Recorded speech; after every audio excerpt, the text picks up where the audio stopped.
All right, welcome to CS4510. This is L19A. The topic is on, I'll say it in a second, but let's just say where we are right now. So last time we talked about the relativization barrier. So we said most simulation techniques, in a sort of heuristic sense, will not be able to solve the P versus NP problem. You cannot deal with computation in a black box way in the sense that you give an input to a machine, you take an output from a machine, and then you make a decision based on that. Such techniques will not prove P does not equal NP. Kind of surprising, probably my favorite theorem in the class. That was around 1975, so history progresses, of course time is always moving forward. People still are gonna try to solve the P versus NP question, and people are not convinced that the problem is still quite difficult. They're really just convinced that it requires more techniques. The first problem with dealing with computation in a simulation-based way is that there is no notion of an internal anything. I mean, like, if you think about it, what really is a Turing machine? Is a Turing machine a successful model of computation? In argumentative sense, yes, but what about it in an engineering sense? So this is a Turing machine that you can physically build. You can see he's got the little marker, and the robot there is pulling the tape in dramatic fashion, and he's reading and writing to it, and it's erasing the cells. Oh, it's going through the internal state clock and whatever, so good for him, he built this. There's a problem with this though, kind of. It's not really a problem, but there is something objectionable about this, theoretically. Any thoughts?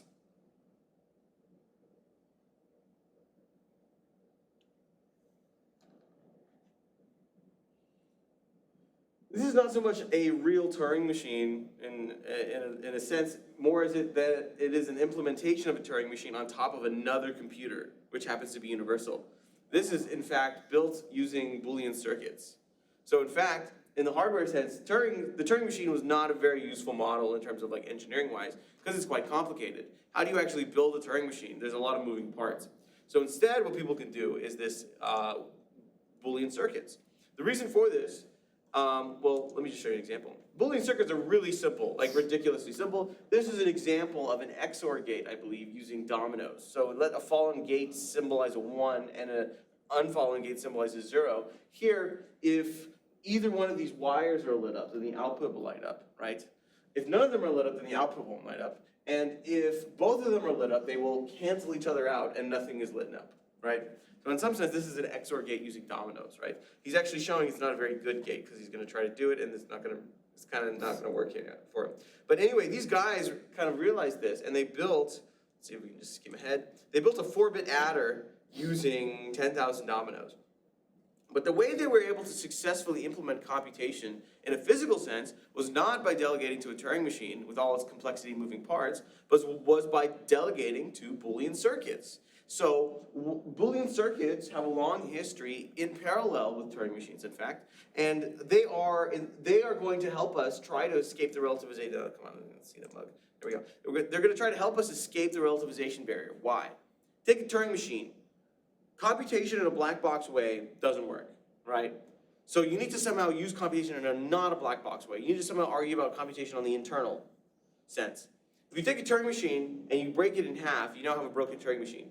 If you take a Boolean circuit and you break it in half, you now have 2 Boolean circuits. It's like if you take a stick, you break it, now you have 2 sticks. They're still sticks, right? Same idea here. A Boolean circuit is in the most simple sense, like, it's a very small atomic object that has 2 properties. 1, input output. 2, it's composable. So that with just that, you can do all of computation. But what does it mean to do all of computation? Obviously, you believe the power of Boolean circuits simply because you believe that real computers with silicon are built on Boolean circuits. So obviously, they have to be useful in some sense. We're going to formalize some of those ideas today and tie them back into the concept of Turing machines, right? Questions so far? Morning. Okay. So people look towards circuits in order to try to escape the relativization barrier. Let's see which I don't know. All right, I'm going to give you a Boolean circuit, and I want you to tell me what function does this Boolean circuit compute.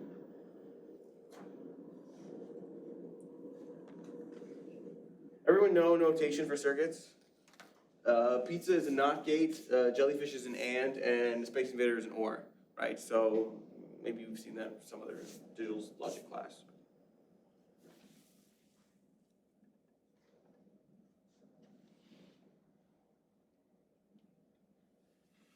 one big XOR there. Yeah, this is the XOR of 4 bits. Do you mean XOR or EXOR? I don't know what EXOR is. I think I mean XOR, as in the sum of xi mod 2.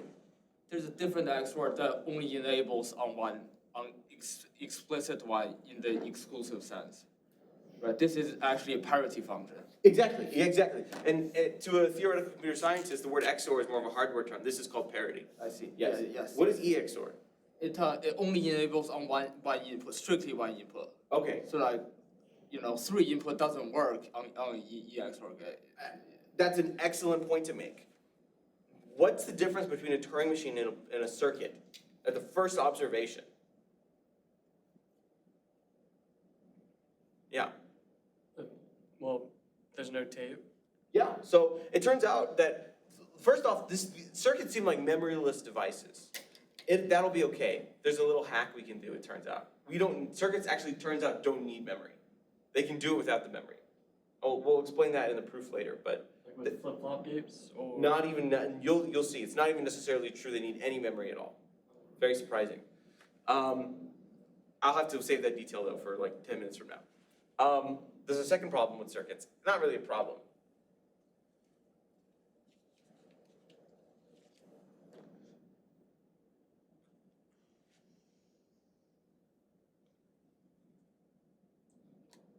This is a circuit, quote unquote, that only computes on 4 inputs.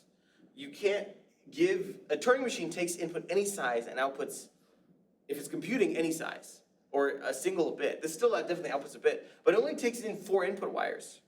So a 32-bit adder cannot add 34-bit numbers and so on, right? So somehow we need to figure out, circuits are considered non-uniform. What that means is we define something called a circuit family.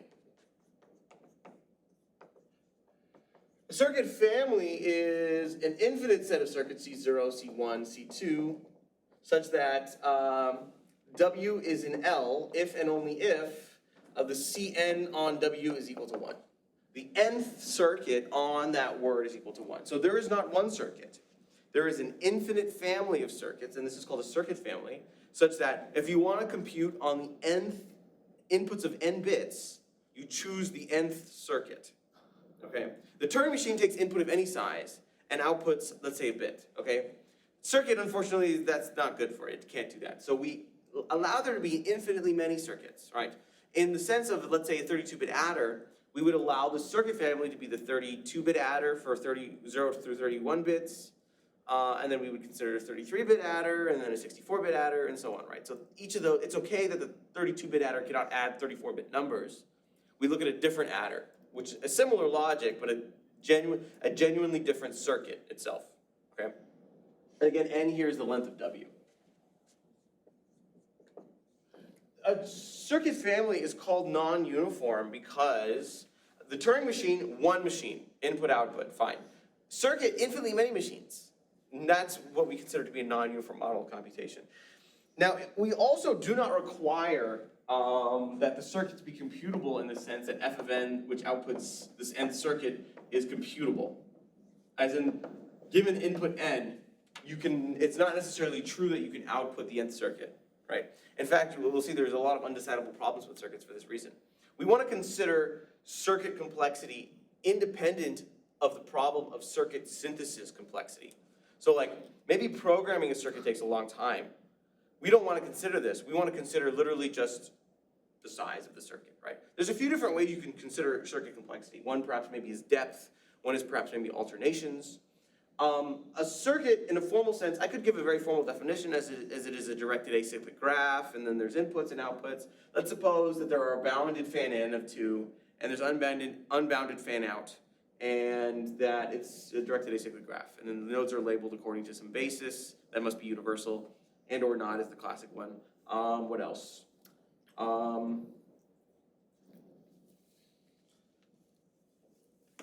Yes. So you could measure circuit complexity in terms of depth or anything. What we will choose to measure is size in terms of the number of gates. So size f of n is going to be the class of languages decidable by circuits of size O of f of n. In the sense that as n increases, this complexity of the circuits increase by at most f of n. By the way, for example, there could be quadratic size circuits or linear size circuits in the terms of the number of gates as a function of the input wires. By the way, pop quiz, how did you know this was the XOR of n bits, of 4 bits? Me? Yeah, sure, anyone. Oh, sorry. Because there's XOR subcomponents. Yeah, so the first thing to notice is that a big circuit can contain a smaller circuit, right? That's pretty useful here. In fact, this is the same circuit copied 3 times, right? So what that can allow you to do is easily, as we think at least, well, people think, prove circuit lower bounds because you have an inductive argument. Let's suppose you have an inductive hypothesis. Computing XOR requires a certain number of gates for n bits. Then computing XOR of n plus 1 bits, because if you assume that it must contain an n, if the XOR of n plus 1 bits must contain as a subcircuit an XOR of n bits or n over 2 bits, then you can make an inductive argument about the size of the nth plus 1 circuit, something like this. So by induction, you can create certain lower bound arguments, as we'll see. That's the first interesting thing about these. Second thing is, what's the smallest f of n that size f of n makes any sense? When does, if f is so small, when does size of f of n not make any sense? If f of n is constant? Yeah, so like, I claim a little bigger than that also still doesn't make any sense. Constant size circuits don't make any sense. You have n input wires and 10 gates. Don't really know how to wire that up. That doesn't really make much sense. I claim there's another slightly larger f. Logarithmic? Logarithmic also doesn't make any sense. In fact, anything sublinear doesn't make any sense. Why? There are n input wires. So if they're useful in any sense, plug them into gates, right? You need at least n gates for the n wires. They have to plug into something, right? Or n over 2 or whatever, right? Something like that is fine. It's not necessarily true that the circuit needs to be wired in a way that is nice. It just needs to be wired. So it could be technically true that you have like several of the wires dangling and maybe one connects in some sense. It's fine. Okay. What is the relationship between uniform and non-uniform complexity? Well, I claim the following. Let's get a marker that actually works.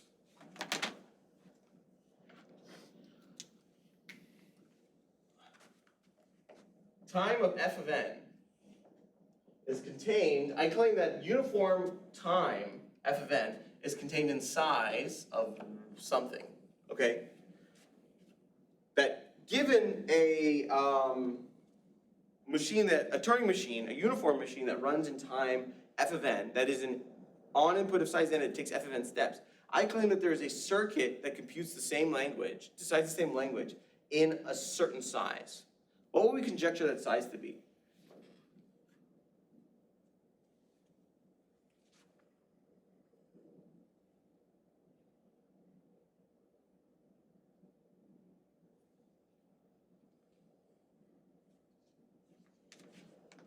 The time of the Turing machine? You say f of n? Yes. That's not a bad guess. It turns out there's a little bit of overhead. F squared of n. In fact, I will just mention this now. This could actually be improved with a bit of smarty pants logic to that. And in fact, I think maybe less than a week ago, somebody figured out a way to improve this. I read the abstract. I didn't actually read the paper, so I can't talk about that. But it's basically, to interpret the result, efficient time has efficient size circuits. That's like the most important thing. Sure, logarithmic factors, whatever. What's the proof? How would I prove this? It's 2 words.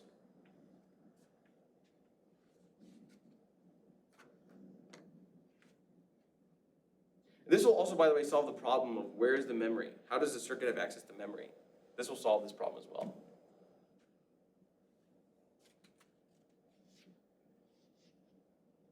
I have a naive construction. Okay.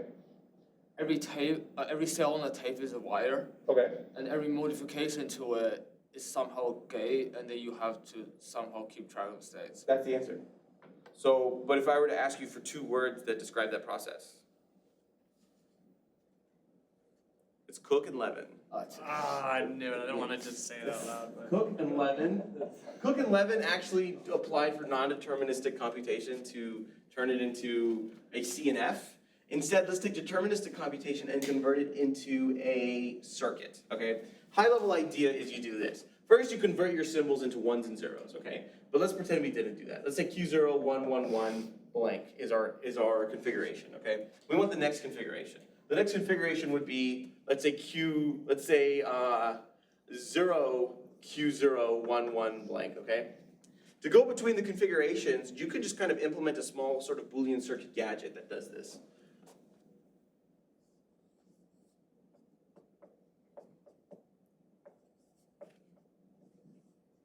Okay. Let that be done in some way, okay? And then you do this, like, that's your circuit, and then you have your single output wire, okay? There's a lot of things I'm not saying, I'm sort of waving my hands because we all get it, but let me make sure I'm explicit. The input to the circuit would be the initial configuration of the Turing machine. Perhaps it's literally just this 111, and then there's some constant size stuff here for this Q0 necessary blanks, which would be encoded in Boolean ones and zeros. For example, maybe Q0 is 100, and then ones are like 111, and then blank is like 101, something like this, right? Choose some easy log growth basis. It's a constant overhead in the size of the circuit. Now, could create a small sub-circuit, and this is, although I have 3 inputs and 3 outputs, it's really maybe some constant more than that as a function of whatever you convert these into, and you put these in between the intermediary configurations, right? And then if the machine accepts, then you have a little bit of a check here to just check if that does. This, I claim, is a circuit of what size? What is the depth of the circuit?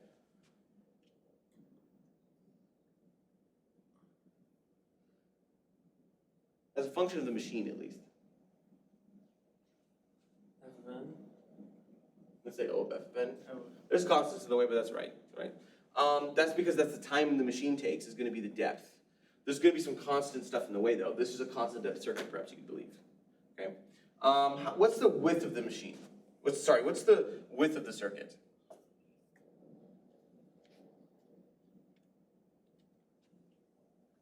N. Sometimes. Most of the examples I've always done are linear space, but I claim it's not true in general.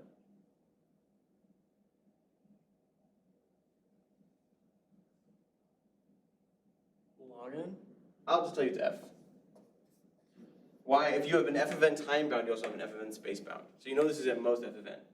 This will never be hit practically. Like most machines use less space than time, but like it's still, that's the worst case, right? F of n, this is O of F squared. Done. There you go. Can you improve this to F log of F? Notice, first off, that only a few bits of the one to the next are written to. So most of this could be like identity gates. If you can figure out how to program those identity gates, you could reduce the number of gates necessary by quite a lot. There's a bit of programming in the way of that, so I won't detail how that works. Second thing I'll mention is, where's the memory? Turing machine has tape. Where did the tape go, quote unquote? In the configurations? Yeah, but pretend that it's not a configuration, because it's just a Boolean circuit. Let's pretend you can't see that it's an encoding of a configuration. Each row of the circuit? Basically, I guess the answer I'm looking for is like, the tape is encoded as intermediary wire values on the circuit. So if you wanted the tape at a specific moment in time, you go to a specific depth and you take a multimeter. The wires are encoding the tape. The intermediary wire values are where you store the memory. It's not obvious when you look at a circuit like this that the intermediary wires are themselves memory, but that's where you put the storage. That's where you can store information. And so a circuit is not a kind of memoryless object. It does have memory, and that memory is itself encoded into the wires. This is sufficient to prove the theorem. This is the relationship between time and circuit size. And important is, the only really thing that you should take away from this is, one, Cook-Levin really powerful. Nothing to do with non-determinism here, or CNFs. We went from deterministic time to circuits, We can wave our hands because we did a really difficult proof before, so we understand how simple this one could be were we to fill in the details. Second thing, efficient time has efficient circuits. So studying circuits is not something alien. It's not like a totally out of left field object because efficient time has efficient circuits, right? Questions on that so far? Okay, I'm gonna take a detour for a second, and I promise we'll get back to circuits. But we're gonna take a detour and it'll come back in. So consider the notion of advice. An advice class for, say, some class C and function F is if you took C machines and you augmented them by F bits of advice. There is an external tape such that the advice machine has access to that much advice, in the sense that it knows the person giving the machine advice does not know what input the machine will be run on, but it only knows the length of the input the machine will be run on. So you can, if you were to augment a Turing machine by a few answers, could that change something? It doesn't know, again, it doesn't know what the input, the question being asked is, just the length of it. Some trivial properties, for any class C, what is C with 0 advice? Yeah? Okay, if F is majorized by G, what do we think is the relationship between C of F and C of G?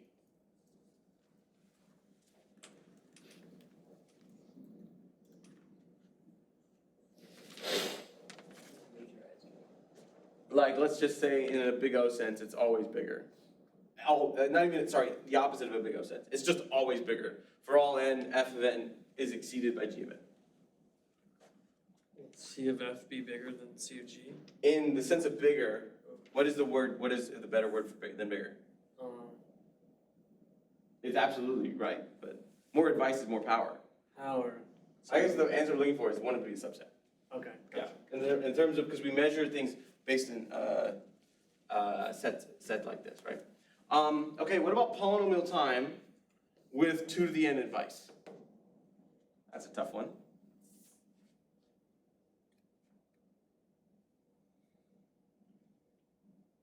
You looking for an O bound?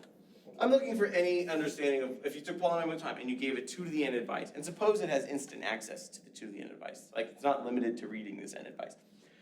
What do you conjecture is the power of this?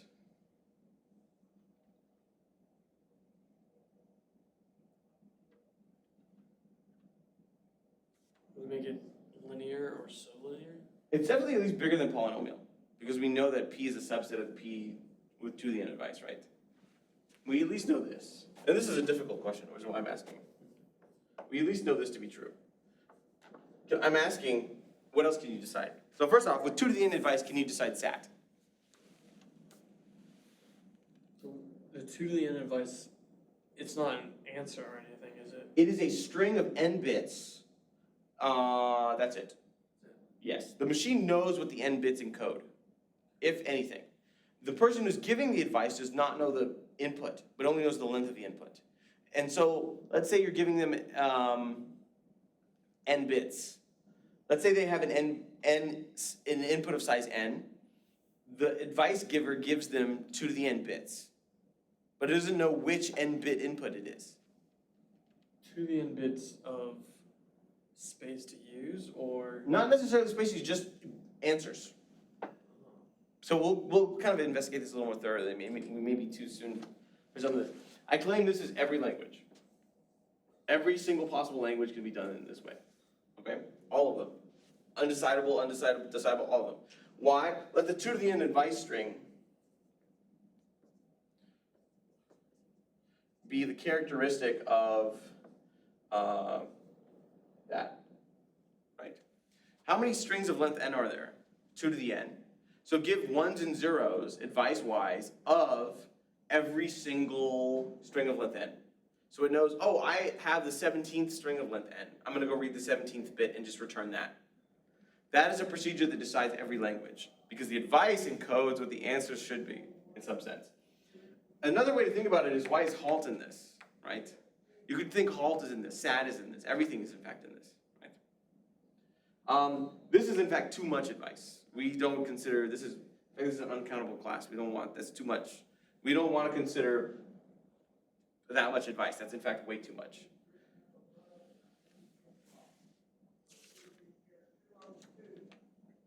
Okay, what do we conjecture about P with polynomial advice?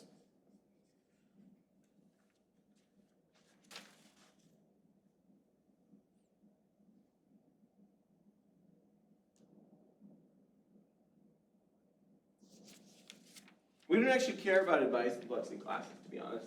I mean, some people do. I don't personally, and like research doesn't really. But we care about one class, which is P/Poly. There's something interesting you should know about P/Poly, which is basically the point of today.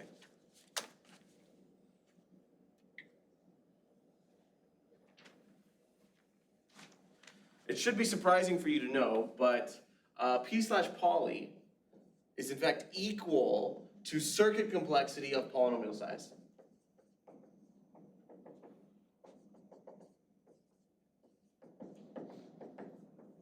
So people were looking for like, what is a good characterization of polynomial size circuits?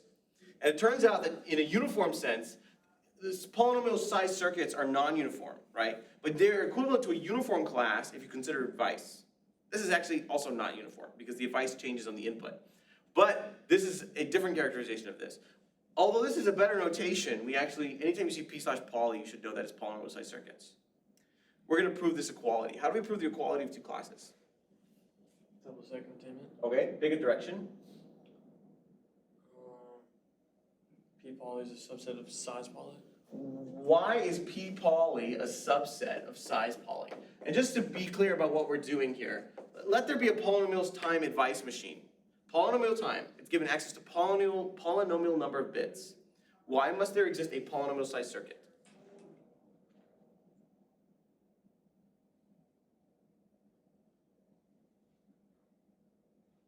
Would it be fair to say Cook-Levin? Cook-Levin, that's the answer. I'll prove it by picture, okay? Let this be the polynomial time machine, right? Here's the advice, let's say A1 to A poly. Those are constants, okay? So just like, anytime it's gonna read an advice bit, you just like wire it up, okay? Just like.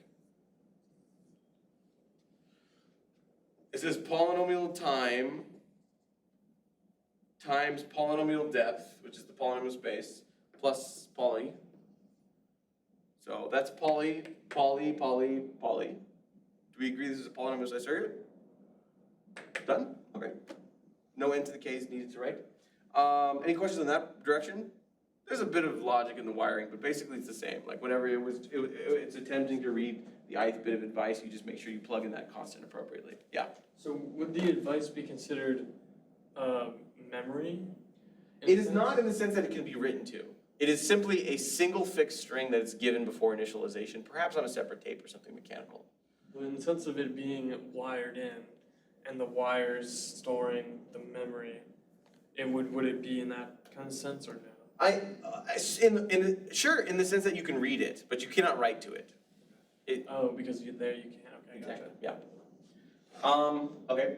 Let's do the other direction. Size poly. If L has a polynomial size circuit, why is it the case that an advice machine can also decide L? So let's give our machine, let's call it A on input, no, let's call it P on input W and A, okay? It has, W is input of size N, and it has it has A of polynomial advice. Let L have a polynomial size circuit. Give me a way to program this machine to decide the same language.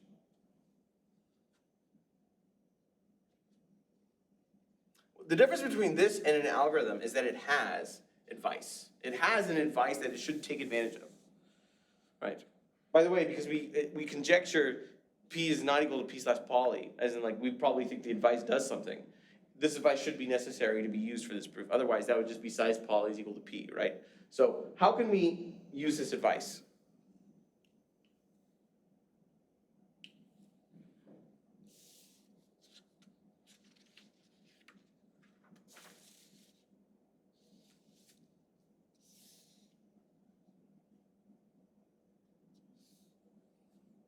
Yeah. So I just have a clarifying question. When you say Yes. P, W, comma A.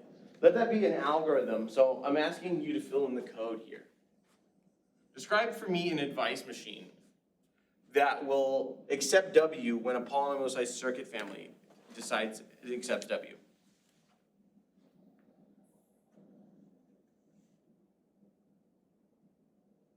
Does it just look at A?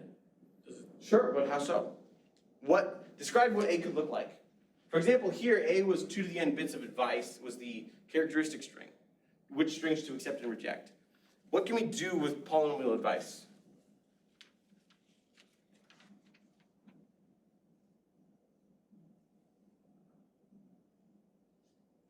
We can look through it in polynomial time, but. Sure. I guess I'll tell you the answer. The advice is the circuit. Someone wants to say, oh, I'll give you the advice, here's the circuit. So what it's going to do is say C, and it's going to serialize that from A. And then it's going to simulate the input on the circuit. So the advice given to the machine is the circuit. So the machine takes as input the word and also a piece of advice. It's given as advice the polynomial-sized circuit. Because the polynomial-sized circuit exists to decide the language, advice can be given to the machine of polynomial size. That is the circuit. It simply simulates the word on the circuit that takes polynomial time in the size of the circuit. So QED, done. Polynomial circuit, simulate that, polynomial time. This is a polynomial time advice machine, sufficient to prove this reverse containment. Questions? From here on out, when we talk about polynomial-sized circuit families, we're going to talk about P/poly rather than size poly, because that's just the standard notation that everyone uses. Yes? I still don't have a intuition on advice. Like, it is non-uniform, so in some sense you kind of have to not have it, I guess. yeah, so the advice here are sequences of. No, they are just a circuit to decide the string, right? Like In this specific case, the advice machine is, so advice is given to the machine in the sense that there is a player, God or something, gives the machine advice. But this person, advice giver, does not know the input to the machine.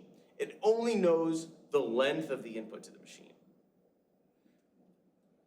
So it cannot determine, like, for example, otherwise you could say everything could be decidable by P with 1 bit of advice, right? It would just return its advice. Oh, you're gonna accept W? Here's a 1. Oh, you're supposed to reject W? Here's a 0. 1 bit of advice then would be too powerful. It would decide every language. I see. So, for example, SAT could also be decided by P with linear advice. Could it be?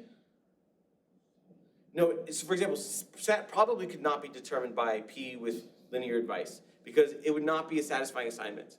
It could not know what the CNF is. It would only know the length of the CNF, for example, right?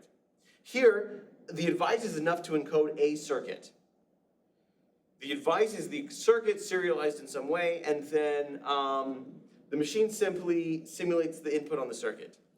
By definition, that circuit should correctly accept all length n strings in the language, or reject them, right? So this should also do the same. Yes? So is the advice guaranteed to be some sort of interpretation of the input?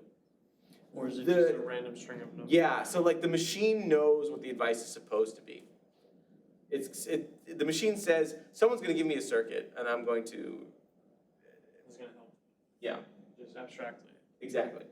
Or in some sense, you can think the advice machine is programmed assuming that its advice is a circuit. And it's never run on advice that's not that. We can determine what the advice is, and we can determine what... the machine knows what the advice is, we know what the advice is. Everyone agrees on what the advice should be.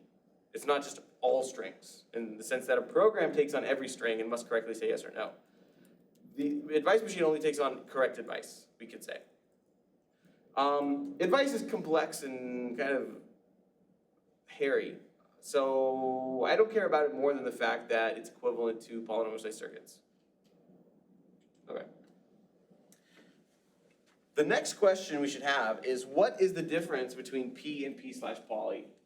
So we just proved that time of f of n has efficient circuits. What do you think So we know that efficient time has efficient circuits, right? What should that tell you about the relationship between P and P slash poly?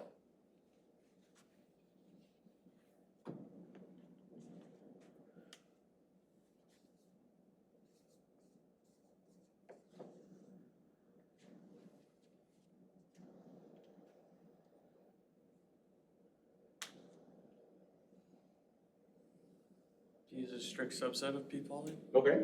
I claim it's at least a subset for two reasons. One, advice. More advice is probably more power. So at least the containment is true for the advice definition.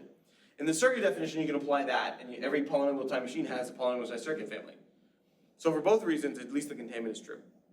I also claim it's strict. By the strictness, you're asserting that there is a language that has an efficient circuit without an efficient algorithm. Is there a problem with an efficient circuit without an efficient algorithm? That's a difficult question.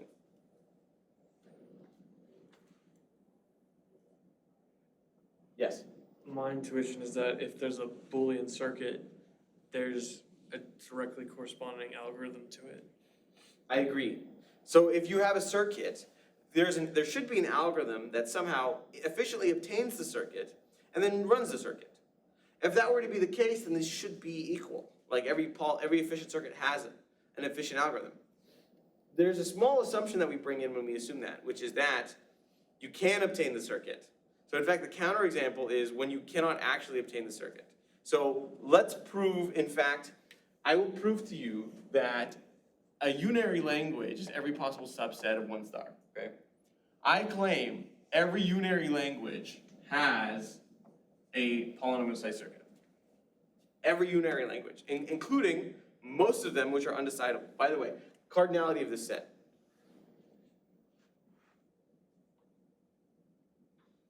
Countable infinity? No. That's countably infinite. But by Cantor's, this is uncountable. Because it's a power set. Exactly, Okay, yes. gotcha. So in fact, this is a subset, has an uncountable subset. This is uncountable. There's uncountably many languages with polynomial size circuit. That doesn't make any sense. But we'll prove it. It's very surprising. So let L be an element of this, which means that L is unary. Which means L looks like L is somehow 1 to the n, something on n, okay? We give a polynomial size circuit family to decide L.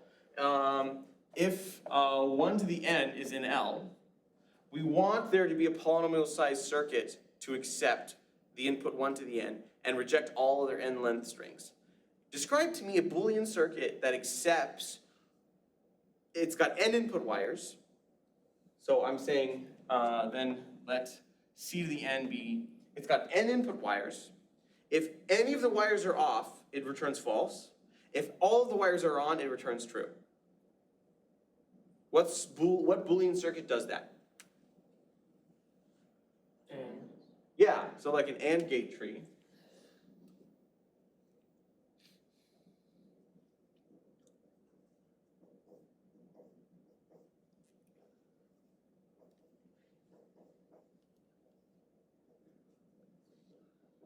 Right?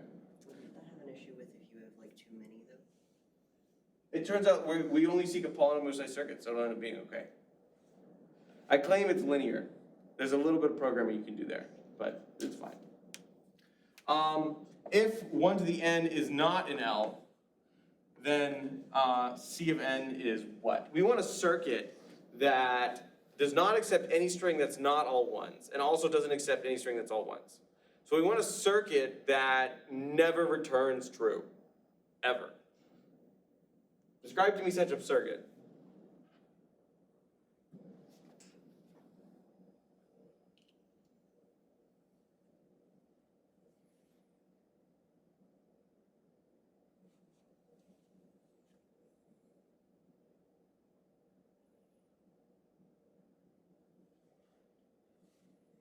How about an easier one? Describe to me a CNF that never returns true.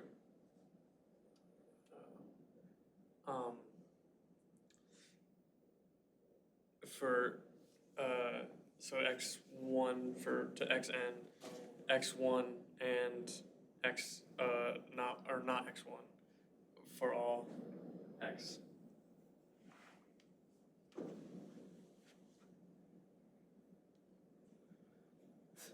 Okay, that's gonna always just, and then you, or whatever, you know. Maybe even let it be the empty circuit, it's fine. That's probably allowed by the definition. So, okay, fine. What's the size of this? If you do this for all n inputs, this is like O of n size-ish, right? This is also like the AND gate tree. If you had to estimate with n input wires, how big is the AND gate tree? Layer by layer, if you have n inputs, how many AND gates do you need at the first layer? And Yeah, well, n over 2, because 2 of them go to the 1.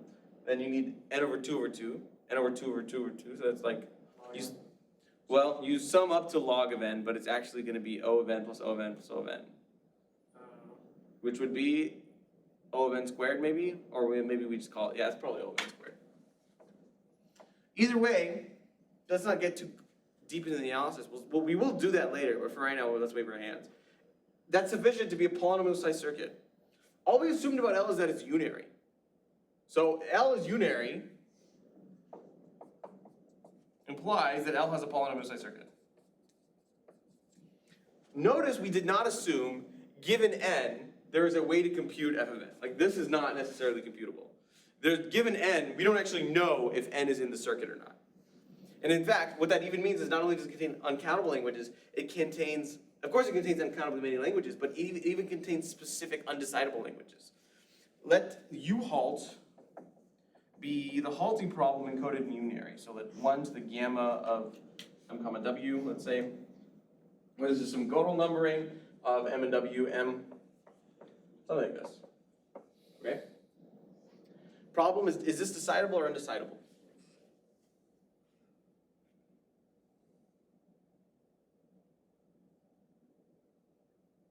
I would say undecidable. Yeah, it's just a halting problem in a different encoding scheme. U-halt is undecidable. It is not an element of LTM.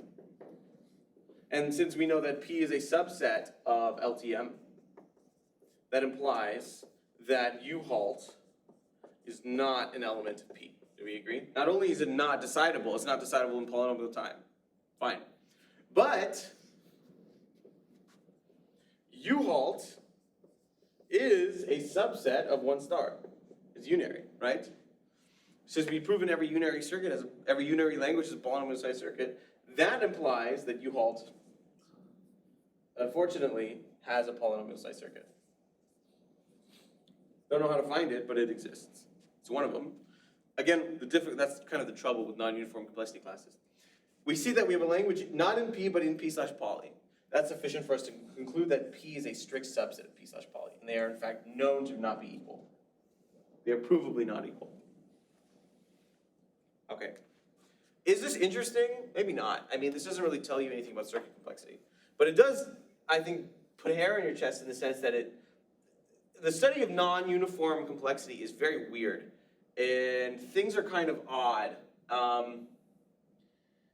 Simply because we want to avoid discussion about synthesis, we don't want to consider the efficiency cost of generating the circuit. I mean, there are variants of classes, of course, that do consider this. We don't want to consider this. We simply want to consider circuit size in the simplest sense. And unfortunately, that means we have to allow our definition that not only does P/poly contain undecidable languages, but in fact, there are not only Boolean circuits for undecidable languages, there are efficient Boolean circuits for undecidable languages. And it's not so fun, but it's fine, I guess. Like, nobody really cares about these kinds of external ideas. So in terms of the study of,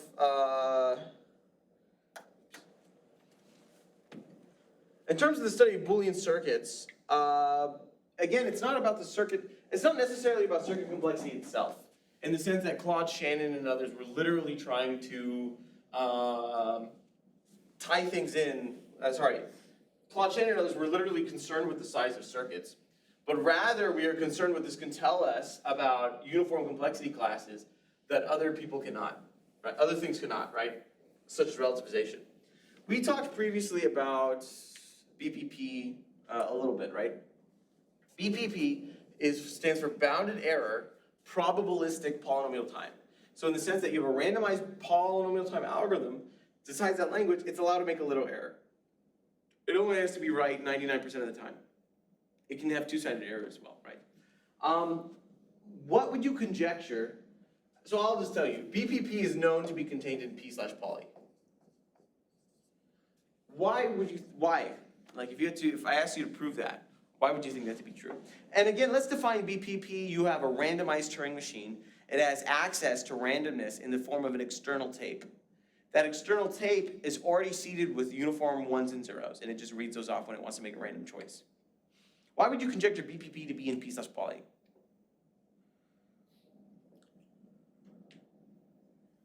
Yeah. That random tape acts as the advice.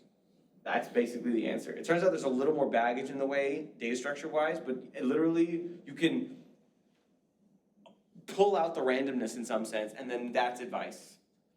That ends up being sufficient, basically. Okay. What do we conjecture? I actually did this before, so it's a spoiler. But let's take a poll of the audience. Do we think P is equal to BPP? The question we are asking is in the form of complexity classes, but it's actually a question about algorithms. I'm asking, do randomized algorithms do anything? Giving randomness, does that do anything? Let's take a poll. How many people say yes? That these are not equal. These are not equal? Okay, well, let's say 1. How many people say these are equal? Okay. What about you two? I don't think they're equal. You don't think they're equal? Randomness has to do something. Randomness has to do something. Certainly, well, this is a larger subset than that. Fine. Okay. That's the way we voted on that one. Okay, I'll ask you a separate assumption. What do you think about d time of 2 to the O of n, exponential time with linear exponents? And this is not called exp, this is called e, okay? So linear exponent exponential time. What do you think about the circuit complexity that is required by this class? Does it require circuits of size 2 to the n? Do you think you could do exponential time faster with less circuits than 2 to the n? Okay. How many of you think that that E requires circuits of 2 to the n size?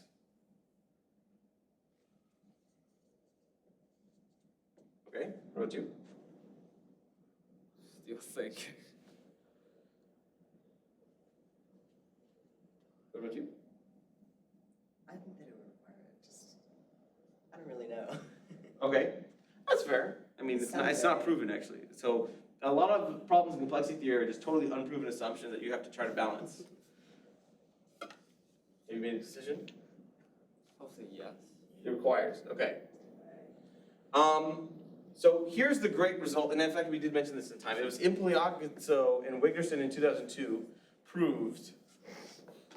Make sure my camera's on. Yeah. If E requires circuits of size, if E requires exponential size circuits, then that implies that P equals BPP. They invented this paradigm, and this is one of the reasons Avi Wigderson, I think 2023, won a Turing Award for this work, and this is called the hardness versus randomness paradigm. You connect a problem about randomness to a problem about hardness. And in fact, it's specifically a question about circuit complexity, hardness, right? So this is strange. First off, intuitively, we think, I would fully agree with this. We have randomized algorithms for problems that do not appear to have polynomial time algorithms. They're very complicated, but they appear to exist, right? Second, we also, but which one do we believe stronger in? This one, maybe 50-50. This one, we're pretty certain that exponential time ought to require exponential size circuits. We cannot prove it, though. But we feel much strongly, we all feel strongly more about this one than about this one. But it turns out if you believe this, then you have to believe the opposite of what you should believe for this. So this is an example of resultant complexity theory where sort of, I would use the term public opinion, but it's only a few experts, right? So opinion shifted about the P versus BPP problem because of a problem in circuit complexity. We, basically, if circuits like this size are required, then there exists perfect general de-randomization.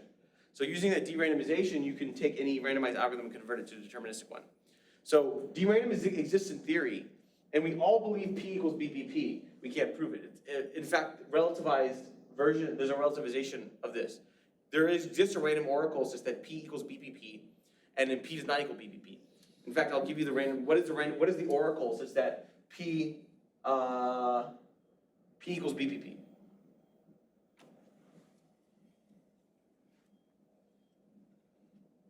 It's a tough question, actually.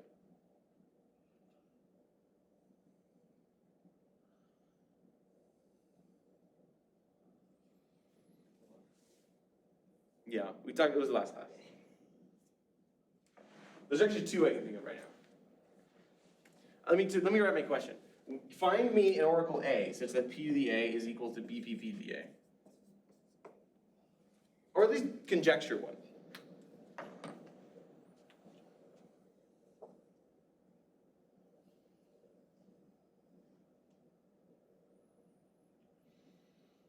TQBF work?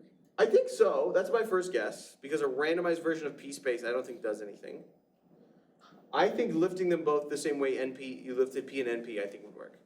Another idea is a random oracle. What is BPP with a random oracle? BPP. Yeah. P with a random oracle is in fact, I think, equal to BPP. So in fact, those are equal. Yeah, so determining if this does anything is as hard as solving the P versus NP problem, it turns out. So determining a question about circuit complexity also has a relativized version, right? For example, if you were to prove P does not equal BPP, then the contrapositive of this could follow that E does not require circuits of exponential size. So if randomized algorithms actually do something, then that implies something about circuit complexity. Complexity theory is full of these kind of chains of implications that are totally conditional and don't actually show anything. We can connect ideas together without knowing if any of them are true. And circuits are just a new facet upon the history of that. It's like relativization told us stop looking so much at simulation proofs, start looking at other things. And then from that we were able to find results like this. But we have to go through a very difficult way. I want to emphasize one more time why we care about circuits. Discrete math, name every theorem in discrete math. I mean, there's not that many. You could probably finish this list. All right? All of math has existed for millennia. I mean, we're going back to Euclid and stuff. You have geometry, you have functional analysis, there's calculus, linear algebra, there's like a million subfields, and we have very rich differential geometry. We have so much rich mathematics in the non-discrete sense. How much mathematics exists in the discrete sense? Logic and combinatorics. Logic and combinatorics, that's it. Those are the only two fields that we have. And by the way, discrete math is a very 20th century field.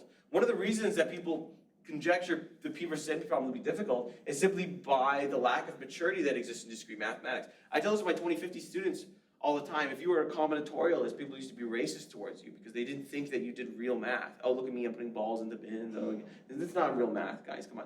Anyway, that's an old school idea because now we have combinatorialists who have won like field medalists relatively recently, but this is old school stuff. These fields were very immature, very 20th century, okay?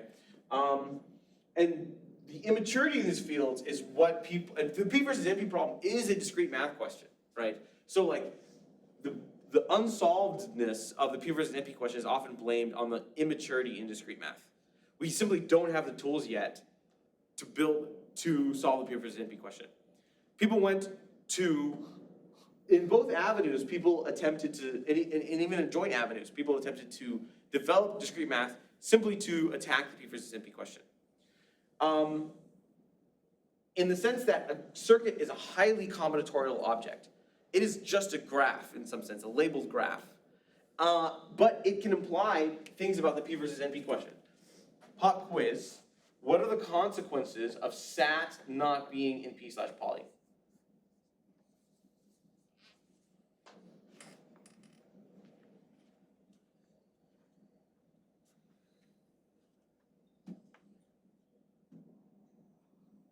P does not equal NP? Correct, why? Because P is a strict subset of P poly.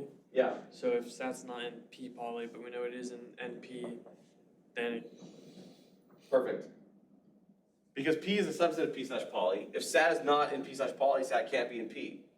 So SAT is in NP still though. So it's in NP, not in P. So in fact, if you could prove SAT is no polynomial circuit, you could prove P is not equal to NP. And many people try to prove SAT is no polynomial circuit, in the sense that the smallest circuit for SAT has exponential size. That was an avenue for over 20 years people explored, and people are still kind of looking at it. We'll talk about that later.